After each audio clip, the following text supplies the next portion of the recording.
Hey guys, it's me, ADTV. We are here with another video. I'm with my friend, it's TyBailey from TikTok. We're going to be talking about the life of TyBailey growing up.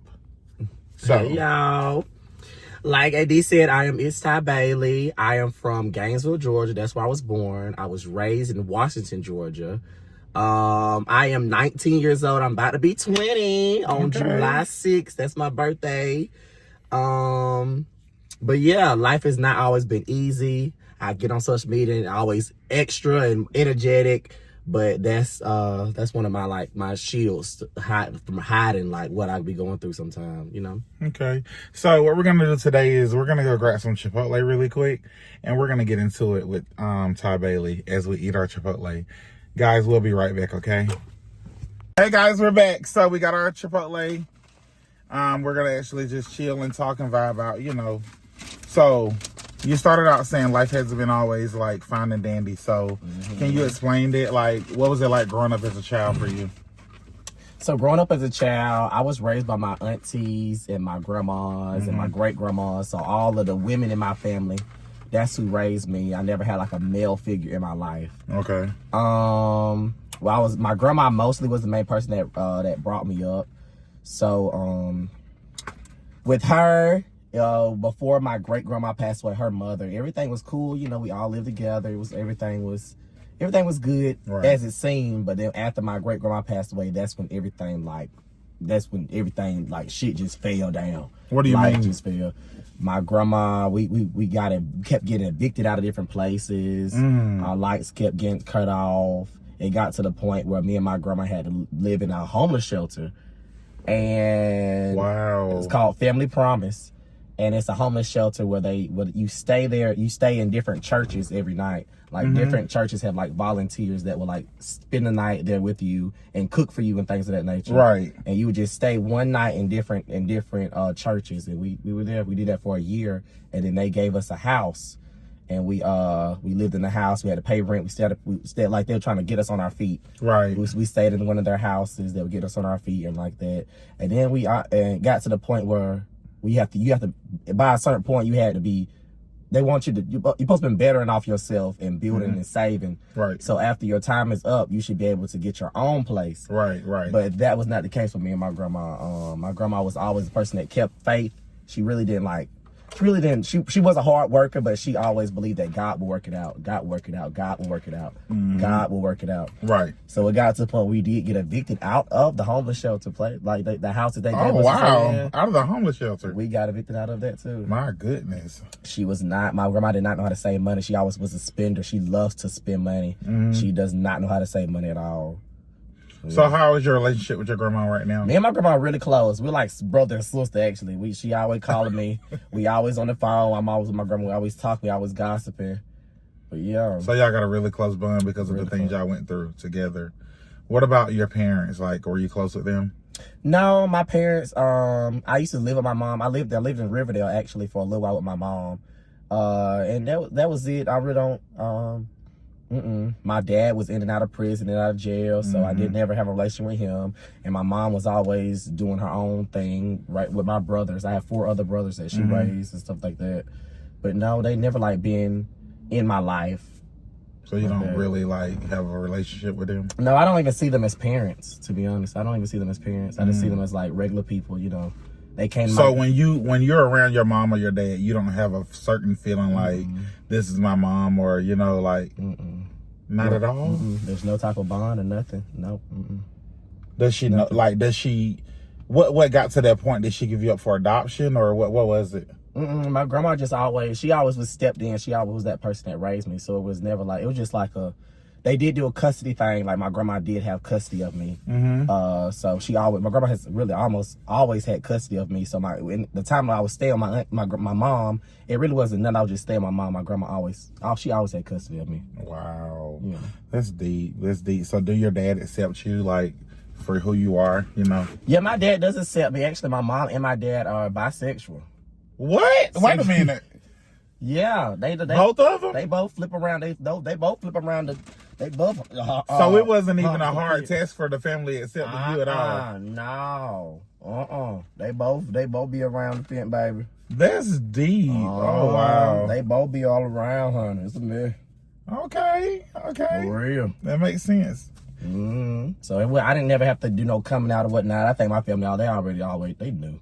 Okay. They knew from once I was a little boy, playing with baby dolls and all that type of stuff. You used to have a baby doll, like, they would buy them for you? I used to know they're my cousin. I have a little cousin. And I used to play with her dolls and stuff. I used to do their hair and everything. I know that's right.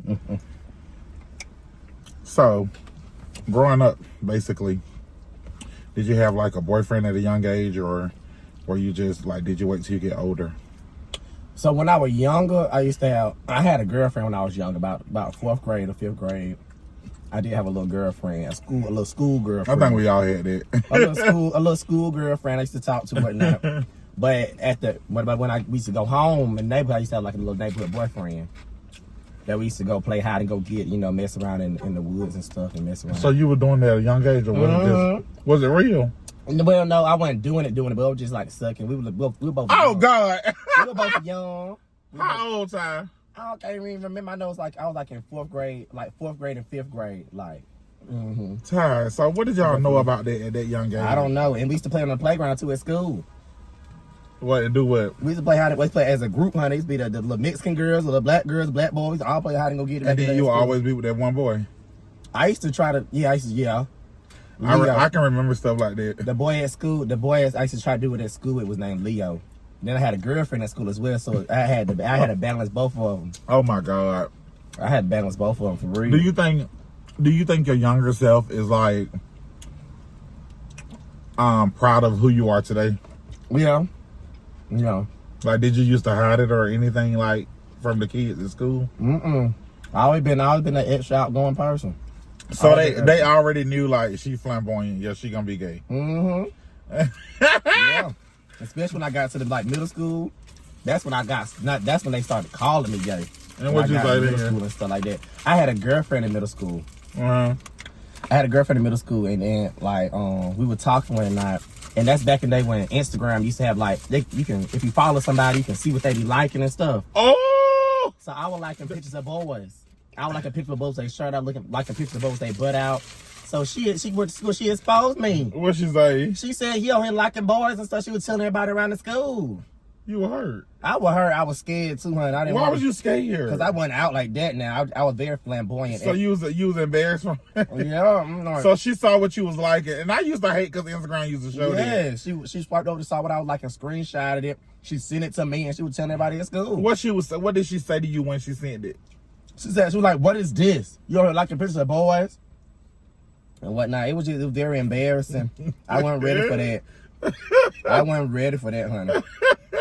I was not ready.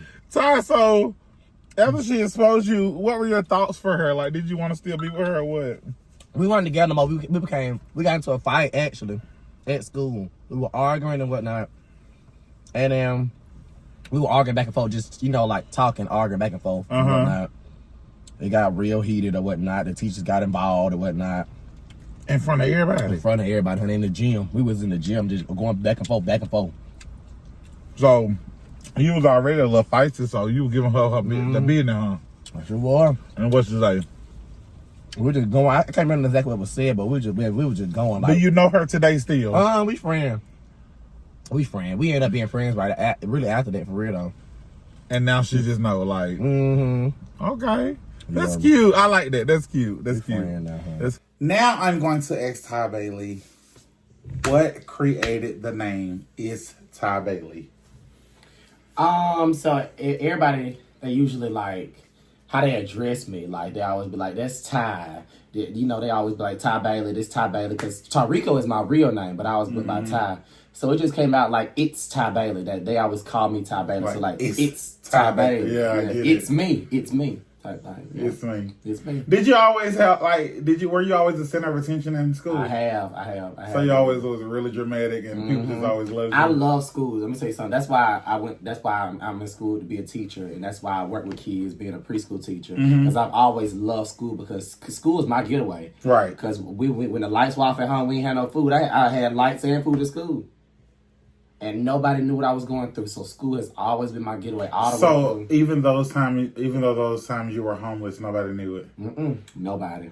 Not even So my did friends. your grandma teach you like what goes on here stays here or what? That, and I was always embarrassed of it. I didn't want nobody to know. That makes sense. So even my friends today, they still like, this is the first time like actually people would actually like know that. You know? On ADTV ADTV. table talk. Whoever Oh see my God, that's a tribute. So my question is now, since you went through the struggle and you know what it's like to be down, what is it? What kind of drive does that give you now as an adult? Like you're only what 19? Yeah. You're only 19. You already have your own apartment. You already got your own car. You already got your own business. Yes. Look at how God has turned it around for you. How does that motivate you though? It makes me keep going. That's why I don't want to stop. I want to keep going. I want to keep leveling up. I have so many things that I want to do. I want to keep going. People tell me that I'm doing good so all the time, but I don't see it. I really, to be honest, I do not see it right now. I don't. Everybody tell me how good I am doing and stuff. I don't see it right now. I got to keep going to a level, get my contract, get some deals. Then I'm gonna start seeing that I'm doing good or whatnot. Right. But seeing what my family has been going through, what has went through, with our lights being off, and we being evicted out of plenty of places. I have moved schools so many times from growing up. Like every year I was at a new school. It was a mess. So seeing their struggle and me having to go, when I turned 15 years old, I went to work. I started working that summer. I got me a summer camp job, working with the kids and whatnot. And I did that for 5 years.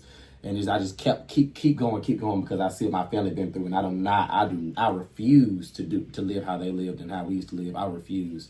So that's what keeps me going. Our struggle. That's real. That's real. So do you have a love life at this point? No, I don't. I'm out there. I say I'm out there, but I'm not really out there for real. I say I'm out there.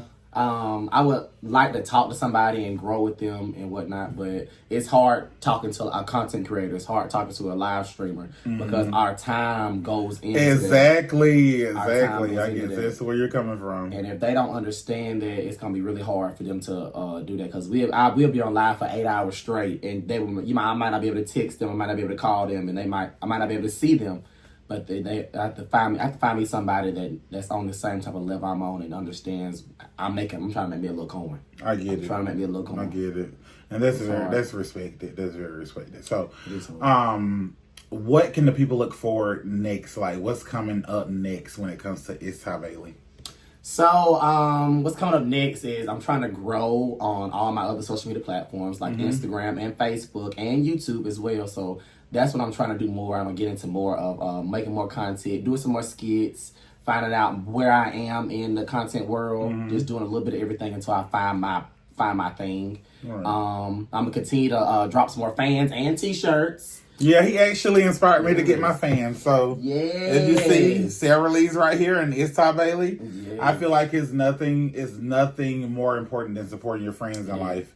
So, like, when it comes to your friends and they can support, like, even with this It's Table Talk thing, Ty has been helping me and showing me things I can do to make it grow. And I'm just hoping that this actually expands, It is. So it was an honor. I had to get you on the show. I had to get you on here. I had to get you to talk. Tell the people where they can find you on your social medias. My social media is It's TyBailey, ITSTYBAILEY on all social media platforms. All right, guys, that's it with Table Talk. Thank you guys for tuning in. Make sure you like, subscribe, drop a follow, comment. See y'all later.